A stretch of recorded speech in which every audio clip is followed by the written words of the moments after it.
చదవడమే మీ లక్ష్యమా? MBBS సీట్ల guidance కోసం తప్పక విచ్చేయండి mega education mela. Welcome to Suman TV. నేను మీ నాగరాజ్ బైర్శెట్టిని.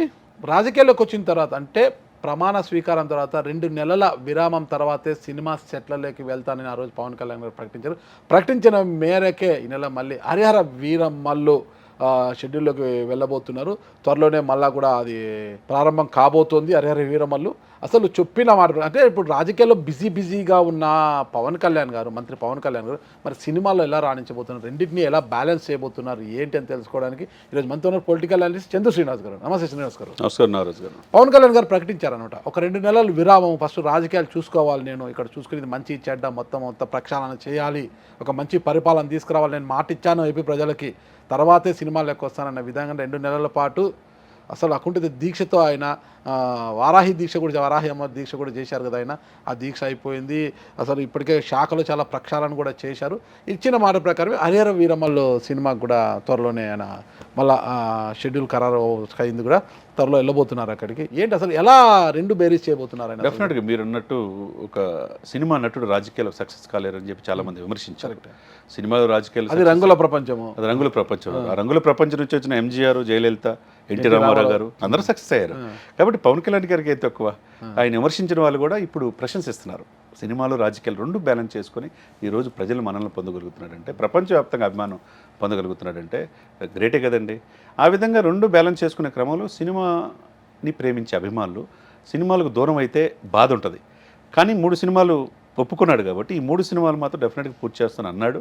ఆయన చెప్పిన మాట ప్రకారం ఎలక్షన్ రిజల్ట్ వచ్చిన తర్వాత కూడా చెప్పాడు. డెఫినెట్గా ప్రస్తుతానికి ఈ 2 నెలలు పూర్తిగా రాజకీయాలకు పరిమితం అవుతున్నాడు. ఆయన మాట ప్రకారం ఫ్యామిలీ కూడా పక్కన పెట్టి ప్రతిరోజు 15-16 గంటలు ఓన్లీ రాష్ట్ర అభివృద్ధి కోసమే చంద్రబాబు నాయుడు గారితో కలిసి వ్యూహాత్మకంగా అడుగులేస్తున్నాడు. ఆ దిశగా 6 గ్యారెంటీలు అమలు విషయంలో కావచ్చు, పోలవరానికి బడ్జెట్లో నిధులు తీసుకురావటం, రాజధానికి కూడా నిధులు తేవటం, సెంట్రల్తో సత్సంబంధాలు కావచ్చు, ఏ విధంగా చూసుకున్నా ఈ 2 నెలల్లో 100% ఆ దిశగానే వెళ్ళారు మాట ప్రకారం. ఇకపోతే 2 నెలలు కంప్లీట్ అవుతుంది కాబట్టి దీన్ని నమ్ముకొని 100 కోట్లు ఖర్చు పెట్టి సినిమా తీసేవాళ్ళు, నిర్మాతలు, దాని మీద ఆధారపడి వేలాది మంది కార్మికులు 24 క్రాఫ్ట్స్ ఉంటారు. వాళ్ళని అది పూర్తి చేయాలి కదా. 60% పూర్తయింది హరిహర వీరమల్లు. ఏఎం రత్నం గారు తీస్తున్నారు. డైరెక్టర్ కృషి గారు లేట్ అవుతుందన్న ఉద్దేశంతో ఆయన వెళ్ళేదలిగి మధ్యలో వెళ్ళిపోయిన రత్నం గారి కొడుకు మంచి దర్శకుడు, ఆయన ఆ బాధ్యత తీసుకొని, జ్యోతికృష్ణ గారు అనుకుంటా, ఆయన ఆ బాధ్యత తీసుకొని కంప్లీట్ చేయబోతున్నాడు. అందులో భారీ షెడ్యూలు అంటే హరిహర వీరమల్లు 1, 2 పార్ట్ 1, పార్ట్ 2 కూడా ఉంది. కాబట్టి ఈ మంత్ ఎండింగ్లోనే ఆయన సెట్స్లో కూడా ఎంటర్ అవుతున్నాడు. ఫైట్ సీన్ కూడా దాదాపు 500 మందితో ఒక ఫైట్ సీన్ ఏదో చారిత్రాత్మక హిస్టారికల్ నేపథ్యం ఉన్న సినిమా అండి. బడ్జెట్కి వెనకట్లేదు. ఈయన కూడా ఉప ముఖ్యమంత్రిగా ఒకవైపు న్యాయం చేస్తున్నాడు. 2 మంత్స్ ఏంటి అనేది ప్రూవ్ చేసుకున్న తర్వాత తను నమ్మిన నిర్మాతలకి అన్యాయం చేయాలి, దాని మీద ఆధారపడిన వాళ్ళు కూడా న్యాయం చేయాలి. ఆ దిశగానే ఈరోజు ఈ నెలాఖరులో షెడ్యూల్ ఇస్తే ఒక 20-30 రోజుల్లోనే ఆయన షెడ్యూల్ కంప్లీట్ అవ్వచ్చు. గతంలో అంటే రాజకీయాలు రాణించాలన్నా కూడా, రాజకీయాలు పార్టీని నడపాలంటే డబ్బు అవసరం. అందుకు ఆ డబ్బు కోసం నాకేం వ్యాపారాలు లేవేం లేవు, సినిమాలే ఉండేది, సినిమాల్లో వచ్చే డబ్బుతోనే రాజకీయాల్లో పెట్టాను, పార్టీని ముందుకు తీసుకెళ్లారు, పార్టీని బలోపేతం చేసి వచ్చారు. ఇంక ఇప్పుడు మా ఉప ముఖ్యమంత్రి అయిపోయారు, మంత్రి అయిపోయారు కదా, సినిమాలు అవసరం అంటారు పవన్ కళ్యాణ్ గారికి? అంటే సినిమా ఇచ్చిన మాట ప్రకారం వాళ్ళ దగ్గర అడ్వాన్స్ తీసుకుని ఉంటారు. అంటే ఈ సినిమాల తర్వాత మళ్ళీ చేయకపోవచ్చు, ప్రస్తుతానికి చేయకపోవచ్చు. ఎందుకంటే ఉన్న సినిమాలు ఇవ్వకపోవచ్చు. ఈ 3 సినిమాలు 2024కి 25కి ఉపయోగపడతాయి. ఏమో 26లో ఏదైనా సోషల్ కాన్సెప్ట్లో సినిమాకి వెళ్ళొచ్చేమో, సంవత్సరానికి ఒకటైనా. ప్రస్తుతానికి 3 సినిమాలు ఉన్నాయి సార్. హరిహర వీరమల్లు చారిత్రాత్మక నేపథ్యం ఉన్న సినిమా, అది డెఫినెట్గా 3 భాషల్లో 4 భాషల్లో వస్తుంది. ఇంకోటి ఉస్తాద్ భగత్ సింగ్ ఒకటి ఉంది. ఆ ఉస్తాద్ భగత్ సింగ్ కూడా చాలా మంచి, అతనికి అభిమానించి అతనికి ఇష్టపడే డైరెక్టర్ ఉన్నాడు, మంచిగా తీస్తాడు. అతని అభిమాని పవన్ కళ్యాణ్ గారు చూస్తా ఎదిగాడు కాబట్టి ఆ సినిమా కూడా మాస్ని బాగా ఇమేజ్ చేస్తుంది. అదేంటంటే ఉస్తాద్లో గాజు పగిలెక్కుంది, పొదునెక్కుద్ది అని చెప్పి అది బాగా పనిచేసింది ఎలక్షన్లో కూడా. అది కరెక్ట్గా టేజర్ వచ్చింది. హరీష్ శంకర్ డైరెక్టర్. ఇకపోతే ఆ సినిమా కూడా 70% అయిపోయింది, 30% ఉంది. అవసరమైతే పవన్ కళ్యాణ్ గారు ఎక్కడుంటే అక్కడే షెడ్యూల్లో సెట్లు వేసుకొని పూర్తి చేస్తూ ఉంటున్నారు కాబట్టి అది పెద్ద ప్రాబ్లం కాదు. ఇకపోతే 3వది ఉంది ఓజీ, ఒరిజినల్ గ్యాంగ్స్టర్ కోసం ఆయన మొన్న ఈ మధ్య వేరే ప్లేస్లో వెళ్ళినా ఎప్పుడు రిలీజ్ అవుతుందని అభిమానులు అడుగుతున్నారు. ప్రపంచవ్యాప్తంగా అభిమానులు చూస్తారు కదా. అది మంచి ఇది. ఆయన సుజిత్ మంచి సినిమా తీశాడు, మంచి డైరెక్టర్ అతను కూడా. ఆ సినిమా కూడా ఒరిజినల్ గ్యాంగ్స్టర్ ఆల్మోస్ట్ 60 to 70% అయిపోయింది. కాబట్టి అది కూడా అది భారీ బడ్జెట్ సినిమా, దాదాపు 400 కోట్లు పెట్టి తీస్తున్నారు అంటున్నారు. ఏదైనా ఈ 3 సినిమాలు పట్టాలపై ఎక్కించే అవకాశం స్పష్టంగా కనపడుతుంది. హరహర వీరమల్లు ఆర్డర్లో ఫస్ట్ పూర్తయితే కనుక హరహర మిల్లు త్వరలో పట్టాలు ఎక్కడ ఉంది కాబట్టి దాన్ని పూర్తి చేసేది ఉన్నారు. ఇంకా అన్ని బండ్లు వేగం పెట్టేయమన్నాడు. ఇచ్చిన మాట ప్రకారము, రాష్ట్ర ప్రజలకు ఇచ్చిన మాట ప్రకారము అభివృద్ధి విషయంలో రాష్ట్ర ఏపీపై దృష్టి పెట్టారు.